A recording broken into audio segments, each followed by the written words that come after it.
Hello friends, आज हम the बेट का पूरा समरी करने वाले हैं। द बेट है शॉर्ट स्टोरी जो कि एंटन चेखव के द्वारा लिखी गई है। एंटन चेखव रशियन स्टोरी राइटर थे। तो कहानी यहाँ से शुरू होती है कि वह अंधेरी सर्दी की रात थी और ओल्ड बैंकर यानी अब वो जो है बैंकर वह बूढ़ा हो चुका था। वह अपने स्टडी में यानी अपने बैठक में एक कोने से दूसरे कॉर्नर पर जा आ रहा था। वॉकिंग एक तरह से कहें राउंड कर रहा था, एक कोने पर जा रहा था, दूसरे कोने पर आ रहा था। और उसे 15 साल पहले सर्दी में दी गई पार्टी याद आ रही थी। 15 साल पहले उसने सर्दी के दिनों में एक पार्टी दी थी और उस समय बहुत ही होशियार लोग उसकी पार्टी को अटेंड करने के लिए आए थे। वो बहुत कैपिटल पनिशमेंट के बारे में वो बातचीत कर रहे थे। कैपिटल पनिशमेंट यानी जो पैसे से दंड दी जाती है लोगों को, यानी उसे ऐसा दंड दो ताकि उनके पैसों का ज़बरदस्त नुकसान हो। इस बारे में वो सब चर्चा कर रहे थे। उन सारे मेहमानों में कुछ विद्वान थे, कुछ जर्नलिस्ट यानी पत्रकार थे, और जो पत्रकार थे और जो विद्वान थे, विद्वान तो नहीं कह सकते, यहाँ पे लिखा हुआ है the guest among them not a few scholars and journalist for most part disapproval of the capital punishment. यानी कुछ लोग जो कि बहुत ज़्यादा विद्वान नहीं थे या जर्नलिस्ट नहीं थे, उन लोगों का मानना था कि ये जो अर्थ की दंड है या पैसों से दंड दी जाती है लोगों को, वो तो ठीक नहीं है, ऐसा नहीं करना चाहिए। उन्हें लगा था ये तो बहुत ही ख़तरनाक तरीका है पनिशमेंट देने का, और ये क्रिश्चियन स्टेट को सूट नहीं करेगा, और यह जो है क्रिश्चियन स्टेट को सूट नहीं करेगा। और उनमें से का कुछ कहना था कि कैपिटल पनिशमेंट को हम लोग जो है उम्र कैद से रिप्लेस कर देते हैं, यानी उसे पैसों की दंड ना दी जाए बल्कि उसे उम्र कैद ही दे दी जाए, यानी सज़ा ही तो देनी है तो क्यों ना उसे उम्र कैद ही दिया जाए। तो उसमें से एक बोलता है नहीं, मैं आपसे सहमत नहीं हूँ। मुझे खुद लगता है कि ये पैसों का दंड और ना ही लाइफ इम्प्रिजनमेंट, अगर आप दोनों मिल के देखें, आप अगर दोनों को मिला के देखें, दोनों के नाप तोल को देखें, फ़ायदे नुकसान को देखें, तो पैसे का दंड जो है वह ज़्यादा नैतिक होता है और वो जेल से कुछ ज़्यादा ही बेहतर होता है। अगर आप किसी को एक्सक्यूट करते हैं तो वो तो तुरंत मार देता है, लेकिन अगर आप किसी को लाइफ इम्प्रिजनमेंट करते हैं तो वो उसे धीरे धीरे ख़त्म करता है। तो आप ही बताइए कि कौन ज़्यादा बेहतर है, वो जो कि तुरंत कुछ ही सेकंड में इंसान को मार दे, या फिर सालों तक आपके जीवन को खींचते रहें, आपके जीवन को लेते रहें। उनमें से एक व्यक्ति बोलता है कि वो दोनों समान रूप से अनैतिक हैं, क्योंकि उनका उद्देश्य तो सेम ही है, जीवन को लेना। राज भगवान नहीं है और इसे उस चीज़ को छीनने का हक नहीं है जो कि इसने दिया नहीं है। तो उन सब में से एक वकील भी था, वो उसकी उम्र करीब 25 साल थी, और जब उससे उसका विचार पूछा गया तो उसने क्या कहा, देखिए वो कहता है कि अगर आप पैसे से दंड दें या फिर उसे जीवन भर कैद में रख लें, ये दोनों ही अनैतिक रूप से है। लेकिन अगर मुझे चॉइस दिया जाए इन दोनों के बीच में चुनने का, तो मैं तो दूसरे वाले को ही चुनूँगा, यानी कि मैं उम्र भर वो जो कैद वाला है लाइफ इम्प्रिजनमेंट, मैं उसे ही चुनूँगा, क्योंकि यह बेहतर है कि आप किसी तरह जिए, ना जीने से तो बेहतर है कि आप किसी तरह जिंदा रहें। अब जो है ये डिस्कशन काफ़ी बढ़ चढ़ जाता है। अब जो साहूकार है, जो बैंकर है, उस समय वह भी काफ़ी जवान था, क्योंकि अब वो बूढ़ा हो चुका है। और अब जो है इन सब बातों को कितने साल बीत चुके हैं, तो 15 साल बीत चुके हैं। वही बैंकर अब इन सब बातों को सोच रहा है कि 15 साल पहले उसने क्या किया था, उसे अब याद आ रहा है। बैंकर उस समय जवान था, वो भी यंगर था, और वह तुरंत नर्वस हो जाता है और वह अपना आपा खो देता है, मुट्ठी बांधता है, टेबल पे पटक देता है और यंग लॉयर की तरफ कहता है, देखो यह झूठ है, मैं तुमसे शर्त लगाता हूँ, आई बेट यू, कि अगर तुम जो है सेल में यानी जेल में 5 साल भी रह लो तो मैं तुम्हें 2 मिलियन रुपए दूंगा। तो लॉयर कहता है कि अगर तुम सीरियस हो इस बात के लिए तो 5 साल तो छोड़ो, मैं तो 15 साल भी रह जाऊँगा। वो बोलता है 15 साल ठीक है, मैं 2 मिलियन शर्त पे लगाता हूँ। देखिए इस कहानी का नाम भी द बेट है। अब यहाँ से शर्त लगना शुरू हो गया। वो कहता है स्वीकार है, तुमने 2 मिलियन शर्त पे लगाए हैं और मैंने अपनी स्वतंत्रता शर्त पे लगाई है, लॉयर यह बोलता है। और इसी तरह से यह जो है घटना, छोटी सी घटना बहुत बड़ी हो जाती है। यह डिस्कशन देखिए कहाँ से कहाँ पहुँच जाती है। बैंकर के पास उसमें बहुत सारे पैसे थे, वह पैसे, और अब जो है अब वहाँ पे एक और बात हो रही है कि during supper he said to the lawyer jokingly. अब भोजन करते वक्त वो लॉयर को जोकिंगली कहता है कि देखो तुम अभी भी अपनी बात से पीछे हट सकते हो, अभी भी ज़्यादा समय नहीं बीता है। 2 मिलियन मेरे लिए कुछ भी नहीं है, लेकिन तुम अपने जीवन के 3 से 4 अच्छे वर्ष खो दोगे।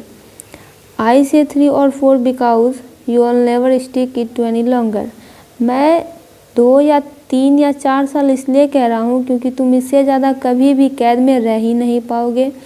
और भूलो मत यू अनहैप्पी मैन कि ये जो है बहुत ही भारी पड़ने वाला है तुम्हारे ऊपर।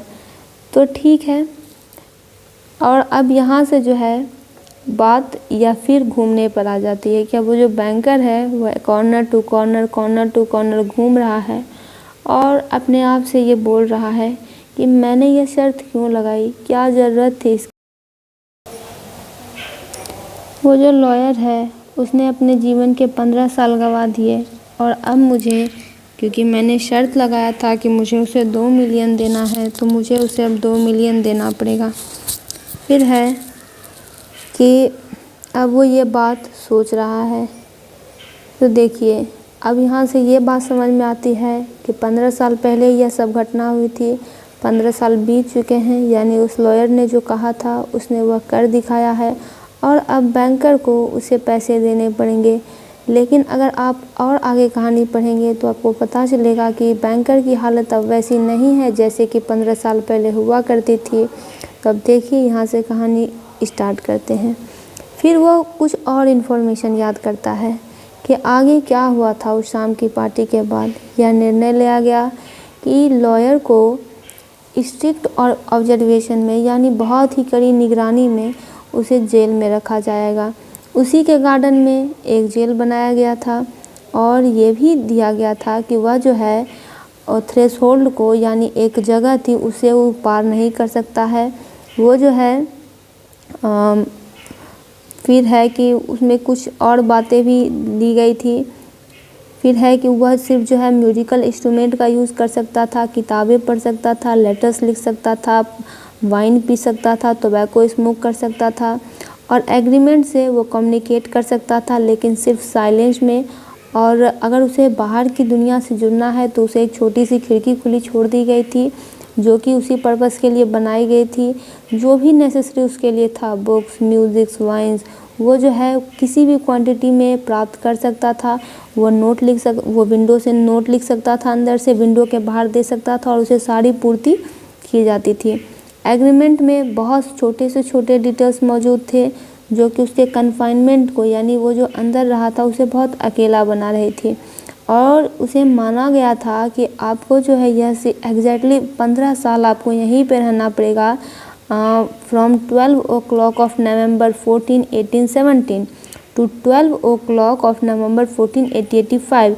क्योंकि देखिए स्टार्ट होता है ये कब से, 12 o'clock नवंबर 14 नवंबर 1870 को, और उसे कब तक रहना था, तो 14 नवंबर 1885 तक, 12 o'clock तक। और अगर ये सारी कंडीशन ये नहीं मानता है और अगर 2 मिनट भी पहले भाग जाता है तो बैंकर को उसे कोई भी पैसा नहीं देना पड़ेगा, क्योंकि वकील जो है इस तरह से शर्त को तोड़ देता है। तो अगर वकील ऐसा करता तो वो शर्त को तोड़ देता, तो बैंकर मुक्त हो जाता पूरी तरह से। अब यहाँ पे स्टार्ट होती है कि जब पहले साल वो जेल में रहा तो लॉयर की क्या स्थिति थी। लॉयर को as it was possible to जज फ्रॉम हिज शॉर्ट नोट्स, वो शॉर्ट नोट्स लिखा करता था। बहुत ही बुरी तरह से वो सफ़र कर रहा था, पीड़ित हो रहा था क्योंकि वह अकेला था और बहुत ही बोर हो रहा था। और सुबह से लेकर रात तक वो पियानो बजाने की आवाज़ वहाँ से आया करती थी। उसने वाइन लेना, टोबैको लेना मना कर रहा था मना कर दिया था। वाइन के बारे में वह लिखता है कि ये इच्छा को जगाता है और इच्छा जो है वो किसी भी कैदी की बहुत बड़ी शत्रु होती है और अकेले अकेले जो है शराब पीना वो बहुत ही बोरिंग थी और तंबाकू जो है रूम की हवा को ख़राब करती थी। और फर्स्ट ईयर में लॉयर को किताबें जो भेजी गई थी वो लाइट कैरेक्टर की थी। नोवेल भी भेजी गई थी जिनमें कि कॉम्प्लिकेटेड लव इंटरेस्ट था और वो क्राइम और फैंटेसी की कहानियाँ पढ़ा करता था, कॉमेडी पढ़ा करता था। ये था पहले साल का हाल। दूसरे साल में जाते हैं। अब पियानो की आवाज़ें आने बंद हो गई और नोवेल और लॉयर सिर्फ क्लासिक्स के लिए पूछने लगा। 5वें साल क्या हुआ, म्यूज़िक फिर से सुनाई देने लगा और प्रिजनर ने इस बार शराब की मांग की। जो लोग कि उन्होंने देखा वो कहता था कि सिर्फ वह खाता पीता रहता था इस साल और अपने बेड पर पड़ा रहता था। वह कभी कभी हाफ़ी लिया करता था, यार्नड ऑफन, और खुद से ही गुस्से से बात किया करता था। बुक्स उसने नहीं पढ़े इस साल। कभी कभी वो रात को उठता था और लिखने के लिए बैठ जाता था। बहुत लंबे समय तक लिखा करता था और जब सवेरे होती थी तो वह उसे फाड़ देता था। कभी कभी तो उसके कमरे से रोने की भी आवाज़ आती थी। फिर second half of the 6th year में क्या होता है कि अब उसे भाषा पढ़ना, दर्शन पढ़ना, हिस्ट्री पढ़ना बहुत ही ख़राब लगने लगा था। वो जो है अब दूसरे सब्जेक्ट के लिए पागल हो रहा था पढ़ने के लिए और बैंकर को शायद ही समय मिलता था। बैंकर को बहुत जल्दी जल्दी काम करना पड़ता था उसकी पूर्ति करने के लिए। फिर है कि 4 साल में लगभग 600 वॉल्यूम उसके रिक्वेस्ट पे खरीदे गए। फिर है कि वहाँ पे it was while that passion lasted that the banker receive the following letter from the prisoner. और प्रिजनर जो है इस बैंकर को पत्र भी लिखता है कि माय डियर, मैं जो है यह जो है तो ये लाइन्स है 6 लैंग्वेज में लिख रहा हूँ। I am writing this line in 6 language, यानी वो जो है कुछ बातें लिख रहा था, 6 भाषाओं में लिख रहा था और तुम इसे जो है एक्सपर्ट्स को दिखाओ और उसे पढ़ने के लिए भी बोलो। If they do not find one single mistake, अगर उन्हें इनमें कोई भी मिस्टेक नहीं दिखता है तो मैं तुम्हें ये बेग करता हूँ, तुम्हें यह निवेदन करता हूँ कि तुम जो है अपने गार्डन में गन फायर करो। और by the noise I shall know that my efforts have not been vain, यानी और अब जब तुम जब फायर करोगे और मुझे वो आवाज़ें आएंगी तो मुझे पता चलेगा कि मेरा प्रयास विफल नहीं गया। तो ठीक है। और कुछ और भी बातें थी कि जो भी सारे एज के और सारे कंट्री के जो जीनियसेस है वो डिफरेंट लैंग्वेज में बात करते हैं, लेकिन उन सब में एक ही फ्लेम बर्न होती है। अगर तुम जानते हो, if you know my heavenly happiness now that I can understand them. Prisoner की इच्छा को पूरी की गई। गार्डन में बैंकर के ऑर्डर पर 2 शॉट फायर किए गए। उसके बाद अब बात आती है सीधा 10 साल बाद की। लॉयर जो है अपनी टेबल पे ही बैठा रहता था और सिर्फ न्यू टेस्टामेंट की उसने पढ़ाई की। बैंकर को बड़ा ही स्ट्रेंज लगा कि एक आदमी जो कि 4 साल में 6000 वॉल्यूम को पढ़ गया, उसमें मास्टरी हासिल कर ली और वह 1 साल एक ही किताब पढ़ने में लगा रहा है जिसे समझना भी आसान है और वो ज़्यादा मोटी भी नहीं है। उसके बाद न्यू टेस्टामेंट को उसने छोड़ा और हिस्ट्री ऑफ रिलीजन्स और थियोलॉजी को पढ़ना स्टार्ट किया। और अब जब लास्ट 2 इयर्स की बात करें तो प्रिजनर जो है एक्स्ट्रा ऑर्डिनरी अमाउंट में पढ़ने लगा। फिर जो है नेचुरल साइंस उसने पढ़ना शुरू किया। उसके बाद बायरन को, शेक्सपियर को और बहुत सारी चीज़ उसने इस समय पढ़ी थी। और उसके बाद जो है बात आती है, बैंकर को अब ये सब बातें याद आ रही है और वह सोच रहा है कि कल यानी टुमारो 12 o'clock उसे अपनी आज़ादी मिल जाएगी और एग्रीमेंट में मुझे उसे 2 मिलियन रुपए देने पड़ेंगे। और अब बैंकर के पास कुछ नहीं बचा था, तो अगर मैं उसे 2 मिलियन भी दे दूंगा तो मैं हमेशा के लिए बर्बाद हो जाऊंगा।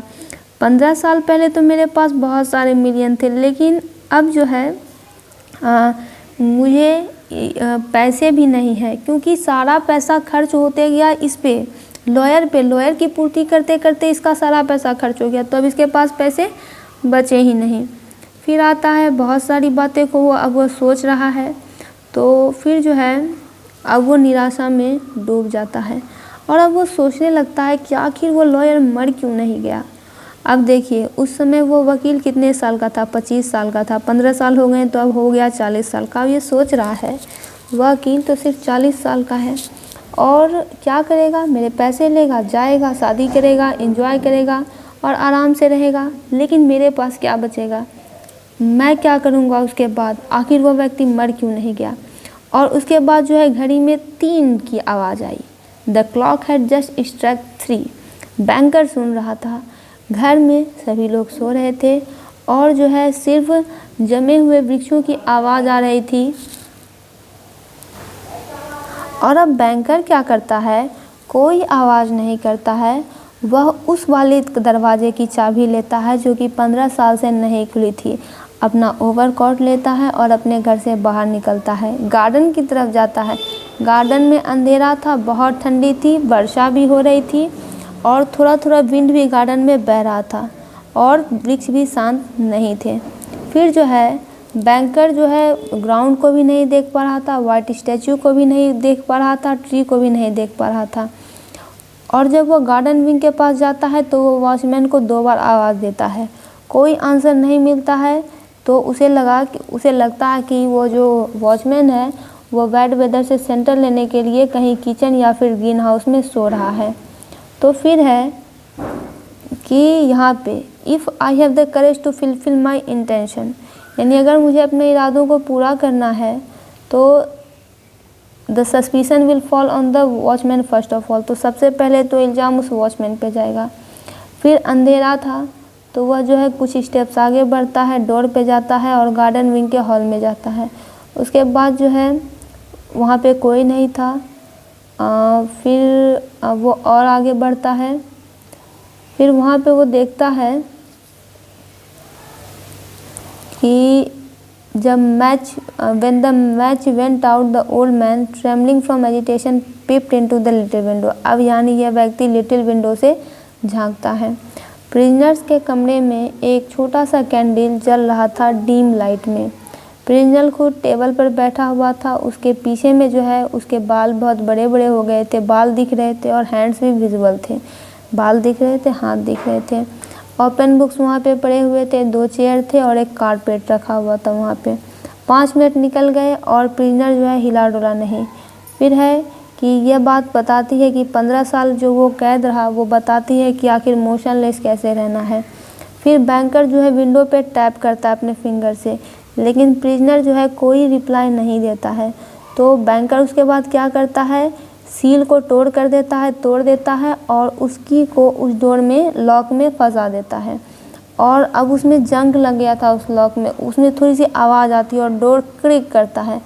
बैंकर को फिर 3 मिनट भी निकल जाते हैं और अंदर बहुत ही शांत था।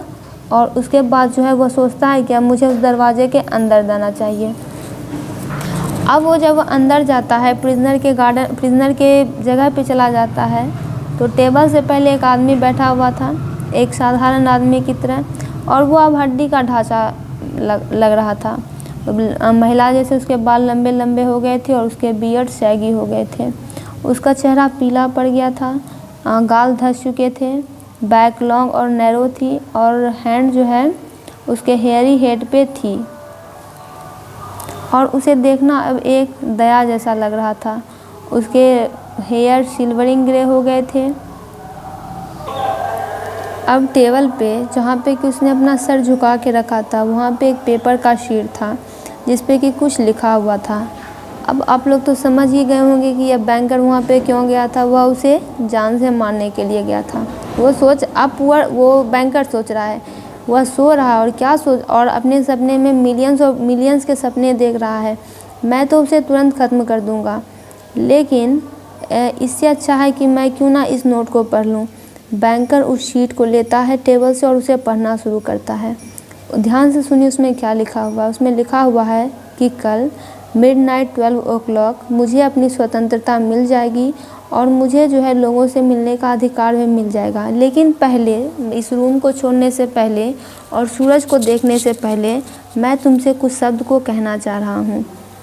देखो यहाँ पे लिखा हुआ है कि on my own clear conscious and before God who see me, यानी मैं अपनी चेतना से और भगवान जो कि मुझे देख रहे हैं, मैं तुम्हें ये घोषणा कर रहा हूँ कि I despise freedom, life, health and all that your books call the blessing of that world, यानी कि मैं उन सारी चीज़ों को छोड़ रहा हूँ, जैसे कि जीवन, हेल्थ और सारे बुक्स जिन्हें कि इस दुनिया का आशीर्वाद कहा जाता है। 15 सालों तक मैंने पूरी ईमानदारी से इस दुनिया को पढ़ा। मैंने न अर्थ को देखा, न लोगों को देखा, लेकिन इस बुक में मैंने सब चीज़ों को देखा। इन किताबों में ही मैंने गानों को गाया, हिरणों का शिकार किया और भी बहुत सारी कामें की। और फिर यहाँ पे दिया हुआ है कि तुम्हारे बुक्स में मैंने इलब्रस और माउंट ब्लैंक को क्लाइंब सबमिट भी किया और वहाँ से देखा कि सुबह में सूरज कैसे उगती है और इवनिंग में कैसे स्काई सफ्यूज्ड होता है। फिर और भी बहुत सारे यहाँ पे वो लिखती है कि मैंने किताबों में ग्रीन फॉरेस्ट को देखा, फील्ड्स को देखा, रिवर को देखा, लेक सिटीज़ देखे। मैंने उन्हें सायरन को गाते हुए सुना, मैंने पाइप्स ऑफ पैन को प्ले करते हुए सुना, मैंने ब्यूटीफुल डेविल्स के पंखों को छुआ और भी बहुत सारी चीज़ें देखी।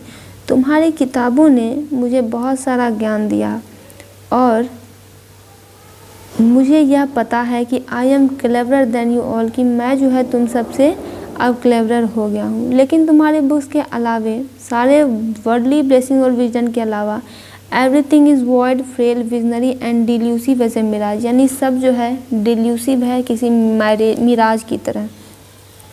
हो सकता है कि तुम प्राउड, वाइज और ब्यूटीफुल हो, लेकिन जब भी मृत्यु हो जाएगी तो वो सारी चीज़ों को इस दुनिया से मिटा देगी। यानी भले ही तुम अभी प्राउड हो, वाइज हो, ब्यूटीफुल हो, लेकिन एक दिन मृत्यु आएगी और यह सब चीज़ें ख़त्म हो जाएगी। तुम्हारी हिस्ट्री, तुम्हारी पोस्टेरिटी, इमॉर्टलिटी, सब कुछ, वो सब कुछ इस ग्लोब से हट जाएगी।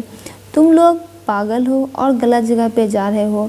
तुमने जो है फिर और भी बहुत सारे बातें वो लिखता है कि मैं जो हूँ, अब मैं उस 2 मिलियन को छोड़ता हूँ जो कि मैंने 15 साल पहले एक स्वर्ग की तरह देखा था।